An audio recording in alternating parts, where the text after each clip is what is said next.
కోల్కతాలో వైద్య విద్యార్థినిపై అత్యాచారం హత్య చేసిన నిందితులను కఠినంగా శిక్షించాలని సిఐటియు నాయకులు డిమాండ్ చేశారు. బుధవారం కాకినాడ కలెక్టరేట్ వద్ద సిఐటియు ఆధ్వర్యంలో నాయకులు ధర్నా నిర్వహించి అనంతరం ర్యాలీగా జూనియర్ డాక్టర్లు ప్రభుత్వాసుపత్రిలో నిర్వహిస్తున్న శిబిరానికి చేరుకుని సంఘీభావం తెలిపారు.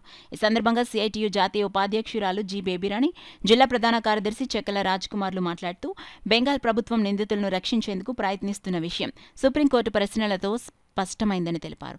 ఆసుపత్రిలో జరుగుతున్న ఘోరాలు బయటికి రాకూడదనే ఉద్దేశ్యపూర్వకంగానే వైద్య విద్యార్థిని హతమార్చడం కోసం అత్యాచారం చేశారని అనుమానం వ్యక్తం చేశారు. ఆసుపత్రిపై మూక దాడిని ప్రోత్సహించిన రాజకీయ నాయకులను, దాడి చేసిన వారిని తక్షణం అరెస్టు చేయాలని డిమాండ్ చేశారు. ఈ కార్యక్రమంలో సిఐటియు నాయకులు మలకారమణ, పలవెల వీరబాబు, మేడిశెట్టి వెంకటరమణ, షేక్ పద్మ, నక్కళ్ల శ్రీను, రొంగల ఈశ్వర్రావు, జీవా, టి రాజా, రమణమ్మ, నందేశ్వరుడు, కుంచే చిన్న, చివుకుల వెంకట్రావు, రోషిణి, పాప, భారతి, లక్ష్మి, పద్మావతి, నరసమ్మ, లక్ష్మి, వాసు, రవి, ఏడుకొండలు, మేరీ, అమృత తదితరులు పాల్గొన్నారు. పైగా ఒకటి చెప్తాడు, వాళ్ళు వేసుకున్నటువంటి డ్రెస్ కోడ్ వల్లే ఇలా ఉందని చెప్తాడు. కానీ 8 ఏళ్ళ సిప్ప వయసు ఎంత, ఆమె వేసుకున్న డ్రెస్ ఏంటి? అలాగే 6 నెలల పిల్లలు, 3 నెలల పిల్లలు, 3 సంవత్సరాల పిల్లలు, 6 ఏళ్ల పిల్లలకి ఏముంది? అలాగే ఈవేళ వైద్య విద్యార్థులకి రక్షణ లేకుండా పోతే అసలు కళాశాలలో రక్షణ లేదు, హాస్పిటల్లో రక్షణ లేదు, ఇంట్లో రక్షణ లేదు.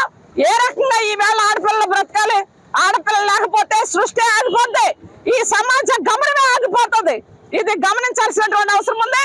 తక్షణం పశ్చిమ బెంగాల్ ముఖ్యమంత్రి రాజీనామా చేయాలి, అక్కడ శిశు సంక్షేమ శాఖ మంత్రి రాజీనామా చేయాలి, హోం మంత్రి, పౌర సరఫరాల శాఖ మంత్రి, మొత్తం ఆ మంత్రులందరూ కూడా రాజీనామా చేయాలి.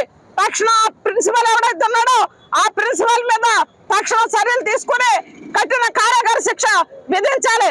ఆ ప్రిన్సిపలే కాదు, అసలు అక్కడ జరుగుతున్న అక్రమాలు ఏంటి? అనేక అక్రమాలు బయటకు వస్తామన్నాయి. అన్నింటి మీద కూడా సిబిఐ దర్యాప్తు చాలా క్షుణ్ణంగా, చాలా సీరియస్ గా, చాలా వేగవంతంగా చేయాలని చెప్పేసి డిమాండ్ చేస్తా ఉన్నాం.